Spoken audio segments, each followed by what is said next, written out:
I messed up tonight. I lost another fight. I still mess up, but I'll just start again. I keep falling down. I keep on hitting the ground. I always get enough. See what's next. Birds don't just fly. They fall down and get up. Nobody learns without getting it wrong. I won't give up, no, I won't give in till I reach the end and then I'll start again. No, I won't leave. I wanna try everything. I wanna try even though I could fail. Hello everyone and welcome to Minute 61 of the Zootopia Minute podcast, the minute by minute podcast where we talk about all things not furry and Zootopia. I'm your host Choco and I just came back from Midwest Fur Fest, the largest furry con, again talking about things that are not furry. And I'm joined here with my host, the one and only Simul. Hey guys, how's it going? I haven't been to any cons recently because I'm boring and my life is lame. It is the holiday season, so season's greeting, happy holidays, winter solstice, Kwanzaa, I think Hanukkah already passed, Boxing Day is coming up, whatever you celebrate, happy that. We're all inclusive. I'm not sure what the Zootopians celebrate. We can assume they celebrate some type of Snowflake Jake Day. We're not sure. But we'll talk about that later because we have a very, very fun minute. So 1 hour 01:00 to 1 hour 01:59. I think I got that right? Yes, 101:01 to 101:59 here for our 61st minute. I know, we are finally past the 1 minute mark. It's crazy. 1 hour mark. If it took us this long to get past the 1 minute mark. Imagine if we were doing the Zootopia second. Wow, that was a great frame. Awesome. Okay. All right. Well, so yes, go back and listen to that timestamp because I'm not saying that again. So our minute starts when Assistant Mayor Bellwether is walking behind Mayor Lionheart, carrying a giant stack of folders, and she says, sir, if we could just take a minute to review these very important, sir, as she almost steps on a mouse, and it ends when Mayor Bellwether is helping assist Nick and Judy look up the traffic cams, and she says, oh, I'm more of a glorified secretary. So it's a fun minute that covers a lot. We get to see a little bit of interactions between her, Mayor, and Lionheart. It was a fun minute to go through. This is a minute I did specifically want to bring up later on, specifically the part of Nick touching her wool, because of experience I witnessed in some movie theaters I went to when I saw this live, but I think we'll talk about that later. But first, I think we need to kind of dissect this relationship of a meek sheep following an aggressive predator. Not any predator, the king of the animals, the lion. So this is a really interesting minute. We get to see a bit of City Hall, which is really cool. I guess Bellwether is Judy's friend at City Hall, as mentioned in the previous minute. And remember, Nick and Judy here, they need to get access to the traffic camera system, but Chief Buffalo Butt is probably not going to let her into it because of the whole kerfuffle with the police earlier. This is why they have now come to City Hall to meet with Bellwether. And some really cool stuff we get to see right off the bat. The interior of City Hall is really cool. If you look at it, it's kind of designed to look like you're in kind of a forest or a jungle. There's support columns that look kind of like trees going up to a ceiling, which is painted this sort of nice, fresh green color. Honestly, it looks like it could be the City Hall of like Seattle or, I don't know, San Francisco or some other hipster West Coast city. Or the Scientology's church at Seattle, which actually makes use of that iconography. I have not been into the Seattle Church of Scientology, so Little known fact, the very first cover I designed for the Everfree cover contest was based off the iconography of the Scientology church in Seattle. Why? Because they have really, really good, they're a crazy cult, but they have some really nice visual aesthetics for their churches. Fair enough, I suppose. Yes, so I do like what you point out about the accenting of the wood, because we're assuming that, again, this is a community of animals. Animals are used to a more outdoor environment type thing, so it's nice to see them incorporate this on the inside of their buildings, not just on the outside, on the inside as well. Yes. I wonder how you pitch that, though. Like, hey, what if we made wood look like a tree? Well, wood comes from trees, so I guess for them it's not too far of a stretch. Genius. I love it. So it does actually remind me, I don't think it's any specific building on any Disney property, but Fort Wilderness at Orlando Disney World comes to mind a bit, and the Grand Californian in Anaheim at the Disneyland Resort kind of come to mind of Disney sites that actually made use of wood within the iconography. Another thing I kind of just want to point out, because I thought this was fun, if you look in the background of the City Hall scene, you see 3 different sizes of water fountains. The drinking fountains are 3 different sizes. Yeah, it's like there's also seats of different sizes as well. I just think that's kind of funny. The only thing is the smallest water fountain, I don't think any mice could reach it. No, probably a squirrel, not. but not a mouse. But we do get to see this mouse with a smartphone here. So our first bit of dialogue as we enter into this scene, Bellwether says, sir, if we could just review these, very important, sir. And she's carrying all these different binders. She almost steps on a mouse who's in City Hall, who apparently has a very tiny smartphone, if you look really closely. And Bellwether is following after the mayor, Mayor Lionheart, who says, okay, I heard you, Bellwether. Just take care of it, please, and clear my afternoon. I'm going out. And I love Lionheart's voice. Any scene with him in it is great because I always think of Cave Johnson from Portal 2, which is the same voice actor, of course. Really? I thought it was J.K. Simmons or something for some reason. No, I don't know what his name is. Let me look it up real quick. Well, I instantly recognized that name when I was watching this movie. I'm like, oh my gosh, it's Cave Johnson. Okay. Okay, he's voiced by, J.K. Simmons. Yeah, see, I thought it was J.K. Simmons' voice. So why did you say I thought it was? Did you think J.K. Simmons wasn't Cave Johnson? Yes. J.K. Simmons is also Cave Johnson. Wait, really? I didn't even know they're the same person. Okay. Well, Wait, I used really? to think that Steve Carell and Jim Carrey were the same person. So you're among Steve friends. Carell and Jim Carrey. Okay, wait. Who'd you say it was? Cave Johnson? Cave Johnson from Portal 2. So he voices Lionheart? Yes, J.K. Simmons voices both Cave Johnson from Portal 2 and Mayor Lionheart from Zootopia. Oh, okay, I got it. So any scene that has a Lionheart in it, I'm always game for that. It's always very nice. Now, here we see an interesting dynamic. Lionheart kind of walks into his office, slams the door behind him, and the door kind of hits Bellwether in the face, and she drops all of her binders and says, oh, mutton chops, as she goes to pick them up. And so we see an interesting sort of dynamic, as you mentioned here. Lion and the lamb, right? We have a predator in charge and a prey as the assistant. And it's kind of that archetype of the kind of bumbling mayor or kind of passe mayor who isn't doing a lot of the work and leaves the work to the assistant, which is something you see in the corporate world a lot as well. Or in the real world, just like the Trump and the Pence. Or the Obama and the Biden. Or I think the Obama and the Biden would be the reverse, but... Okay, so now that her binders are kind of everywhere, I think it will be a fun time to actually look at what the binder spines say. I did look at those, but it's all kind of boring, regular city stuff. It's not a lot it of just puns. says Public Works, Parks and Recreation. I think it says Library Resources. Not too much. Yeah, library services, management services, just generic running a city type stuff. I do want to point out she did say mutton chops, and mutton is related to lambs and sheep, that type of animal. So I'm wondering if that's a phrase that only sheep can use. Maybe it's like saying, blood and guts. Because, I mean, that seems sort of morbid if you're talking about, like, a meal prepared from lamb, and you're a lamb. Well, mutton chops are also a type of beard. They're Yes, and she kind of has them. She kind of has them. If you look at her face, she has that thick wool kind of coming around her jawline. Whoa, that's because she's a sheep. Are you a sheepus? Yes, I am. All right.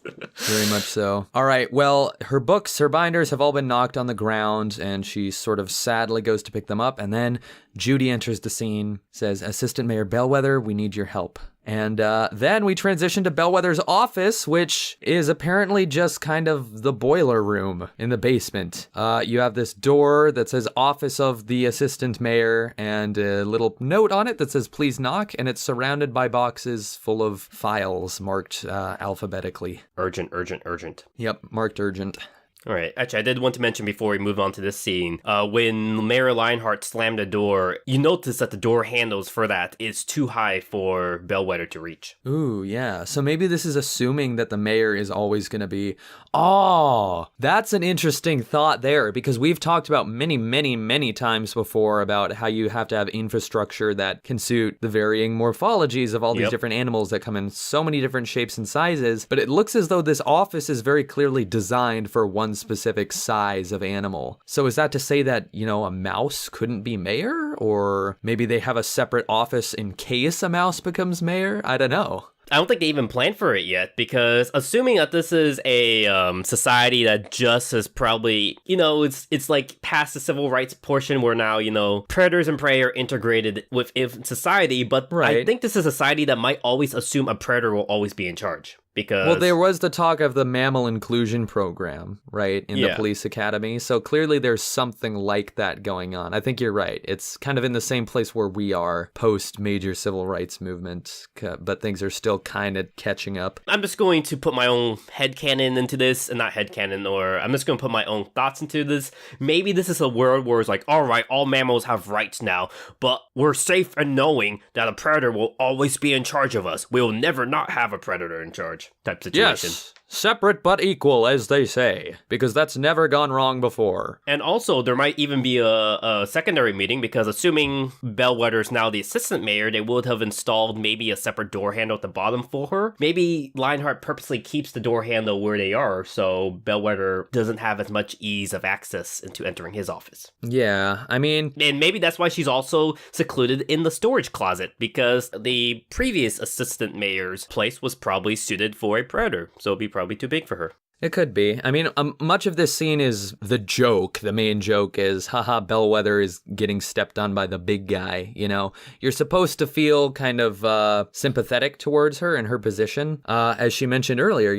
us little guys got to stick together, right? So this scene sort of acts as an expose on that kind of relationship, which is a theme that's prevalent throughout the entire film. And we do see it in her office here, which is basically just a storage closet or a boiler room or something. It's very cramped inside. You take a look, and she's made it into a home. There's nice little sort of sheep anime stickers on her computer monitor here, and she's clearly made it her own space. Actually, you know what her boiler room closet reminds me of? It reminds me of Peggy Hill's office in King of the Hill. Ah, see, I haven't seen enough King of the Hill to really understand that, but... Okay, Peggy Hill, she thinks she's smart, and she is, and she thinks every smart woman needs an office, so she actually converts their boiler room in their house into an office, and it's almost the exact same setup. Filing cabinets, very small, very cramped, and she has a computer in the center, and she thinks just because she has a computer, she's smart and is an office now. Right. I just think that's a funny comparison between the two. Yeah. Let's just continue through here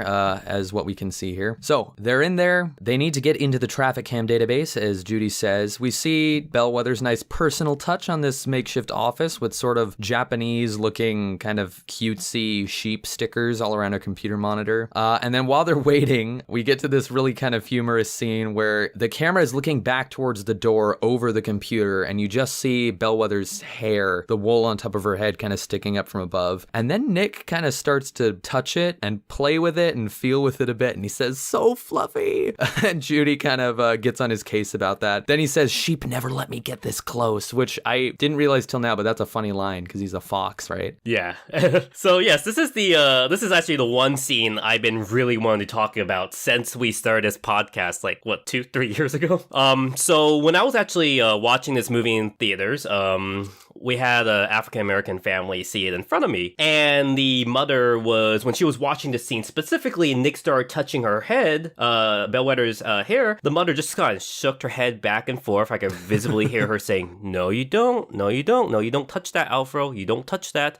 And I was just like, that's interesting, because most people, would say that the minorities are the predators in this movie. But you actually see the reverse here, where an African-American woman is actually identifying with the, I guess, the plight of Bellwether is going through. With the and then sheep. I heard this, with the sheep. And then I heard this again on another review site. If you guys don't remember, there used to be an old review site called Spill.com, and it's predominantly an African-American reviewing site. And they said the exact same thing as well. The first time they watched that movie, that's the first thing that came in their mind, because I guess there is a stigma within the African-American community where white people will just randomly go up and try to touch a black person's afro. So that's the one scene they specifically pointed out where I guess they kind of identify with Bellwether, which I think is actually a really, really funny situation where these animals are, again, obviously fluid representations of whoever wants to identify a specific animal or different species at a certain point in the movie. It's kind of easy. There's no clear black and white that Judy represents all females and Nick represents all like shady minorities. It's meant to or be something flexible. Like that. Yeah. So that's the one thing I really did want to bring up because I just thought that was an interesting experience I had watching the movie with That's different just a groups funny of people. anecdote, too. I could see how that would be so... That's just funny that you see it in a theater happening in front of you, I guess. Yeah, and I will also say this, can Bellwether not feel Nick, or is she purposely ignoring it? She's like, people do it all the time, I'm just going to ignore it. I know, maybe she's just so used to it, she's just like, just let it happen, it'll be over with, just don't draw attention to it, right? But if that's the case, isn't that kind of a bit of a, inappropriate touch by Nick? Oh yeah, for sure. But again, like the purpose it serves in the movie, it's meant to be just a passing kind of joke. They don't expect nerds like us to kind of overanalyze it that way. But it's a funny scene, for sure. Yeah, it's like cotton not candy, analyze it as he minute by says. minute. Yeah. Yeah, it does look, it's so well animated, I'm just going to say that. And that whole analogy you drew up is perfectly encapsulated by Judy's line, you can't just touch a sheep's wool. Like, this. Everyone knows this. You can't just Nick's do like, that. What? Yeah, so I love the scene specifically because of that moment and that experience I had in theaters. I also love Nick's look. Again, his expressions are great. He gives an excited look when he's slowly fluffing Bellwether's wool. And then when Judy tries to slap his hand and she turns to look at Judy, he gives like a sly, smug look. I got you in trouble, kind of, once again. You know that tree that we saw earlier in this minute, the kind of like nice manicured tree next to Lionheart's office, kind of has the same hairdo that Bellwether has even. Oh, you think that's on purpose? Yes, I do. No, probably not. Probably not. Well, anyways, this continues. There's back and forth between Nick and Judy. Judy's like, stop it, stop touching it. And then as Judy's trying to straighten it back up, Bellwether gets up, turns to her, says, where to? And she's like, and has to sort of retract because now she was just touching her wool. Rainforest District, Vine Tahunga. And Bellwether looks back at the computer. Judy gives Nick a glare. And then Bellwether says, there, traffic cams for the whole city. And we see a map, an overview of Zootopia zooming in on the Rainforest District. And it's interesting, if you look at the list of regions on that computer screen, it lists Little Rodentia as a separate thing, kind of. Even though I guess that's part of Savannah Central, isn't it? Yeah. So yeah, we've established that, I think. Well, fair enough. I suppose they have different cameras in there. They must be very small cameras. Well, what's interesting is it says Zootopia Traffic Cam Network. It looks like it's set up like a website, and it has the police. It has the Zootopia Police logo on it. So is this a public website where anyone can access? Because if that's the case, Judy's being dumb. If it's the other side where it's only for government officials, why do they make it look all nice? No government sharing website platform looks that nice. Oh, no, dude. I think you're vastly underestimating the ability of local governments to waste money. If they want to spend money on making that internal website looking nice, they'll do it. They most certainly will. And if that's the case, why would they use the Zootopia logo on it, police logo? Wouldn't it be the Zootopia City Seal instead? But it's specifically in the police department databases or whatever, right? It's their server. It's a police server. I guess we can assume that the police monitor the traffic cams in this world. Yep, I would assume so. All right. And we get a better look at the cute anime stickers, like you said. We have a little ram in the background. I like the ram. Yep. And Bellwether says, well, this is so exciting, actually. I mean, I never get to do anything this important. Judy responds, but you're the assistant mayor of Zootopia. And Bellwether responds, oh, I'm more of a glorified secretary. And that's where the minute ends. And I wanted to make a comment here because it really does seem, based on what we've seen of her relationship with the mayor, with Lionheart, and just these tasks that she's doing, the state of her office, the location of her office, it seems more like assistant to the mayor rather than assistant mayor, If you've ever seen The Office, it's that important distinction, right? Assistant regional manager, assistant to the regional manager. Yeah, well, one will look better on your resume. I'm just going to say that. Yes. Maybe that was it. Maybe it was assistant to the regional manager and Bellwether just kind of like fudged it slightly. Maybe. Yeah, you fudge things to make it sound better. Like, my biology degree sounds better when I say molecular and cellular biology. Right, instead of just biology. Yeah, instead of just biology with molecular and cellular interests. Cellularly inclined biologist. Well, that was a really fun minute. Again, I can't believe it took so long to get to the 1 minute I kind of wanted to talk about, but there we go. We're past the 1 hour mark, and I actually and something we actually wanted to bring up. I was at FurFest, which is now the largest furry con in the country, and actually there I got to meet one of my friends I've met at a previous con. She brought her boyfriend to my booth, and her boyfriend actually worked on the Zootopia movie, and he worked actually on specific minutes we just passed. He worked on minute 59 actually, the young Nick scene, and that was the one point where it's like, oh, I kind of wish we delayed our even though we delayed long enough between episodes. That's the one time I wish we delayed just a little bit longer so we could have him on and talk about that. But we're going to pencil him in for a future episode because he has a few more minutes down the line, which I think will be fun for us to discuss. So you can all look forward to that, hopefully, which is very cool. All right. Well, this is the Christmas episode, or the generic festive winter holiday of your choice episode, I suppose. And I don't know. I'm looking forward to Christmas. I hope everyone out there has a wonderful holiday. Are you looking forward to doing anything specific, Choco? First of all, I'm offended that you used the term Christmas. We Taoists, we don't celebrate Christmas, even though I celebrated Christmas the entire life, so I actually love Christmas. So I'm actually not doing anything specific for Christmas. I do hate Christmas. I'm a Scrooge. I'm a Grinch. No, I've not really gone home lately in the last few Christmases, so it's normally just me alone. This year I'm going to be with my roommate. We're probably going to watch some Christmas Doctor Who episodes. I have to always watch so this is family tradition. My brothers and I, even though we spent Christmas apart the last 10 years, we always watch the Tim and Eric Crimbus special every year. So we stream it on different platforms and kind of watch it together and message each other on Facebook because it's just the funniest thing ever. I personally always watch the Tim Curry animated Christmas Carol special. That's another favorite of mine. So yeah, it'll just probably be me watching all my old favorite Christmas specials and wishing I had more Zootopia stuff to buy. I actually did buy a Zootopia ornament. Well, there you go. They had a Hallmark Zootopia ornament made out of glass, and I got it for the tree. So yep, there we go.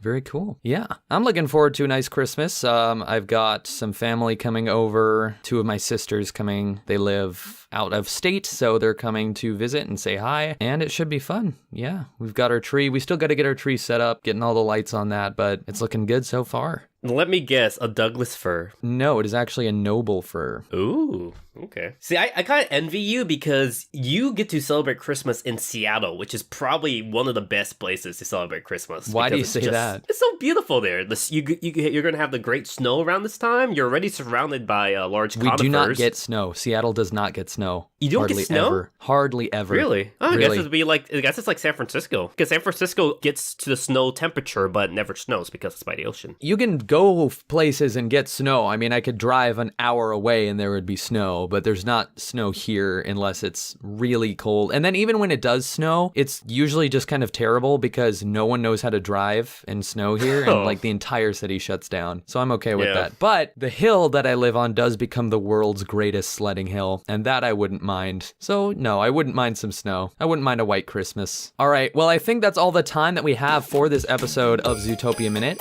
We did get some fan mail, so we'll be sure to review some of that for the next episode. Thank you guys so much for sending that in. If you did enjoy Zootopia Minute, please make sure to subscribe to us on YouTube, give our video a like, thumbs up, comment if you want, and you can follow us on Twitter at Zootopia Minute, like us on Facebook, and if you do have any fan mail you want to send us or just anything you want to let us know, you can always email us at zootopiaminute@gmail.com. And with that said, guys, I hope everyone has a very wonderful holiday season. Merry Christmas to all, and to all a good night. Ho, ho, ho, and God bless everyone.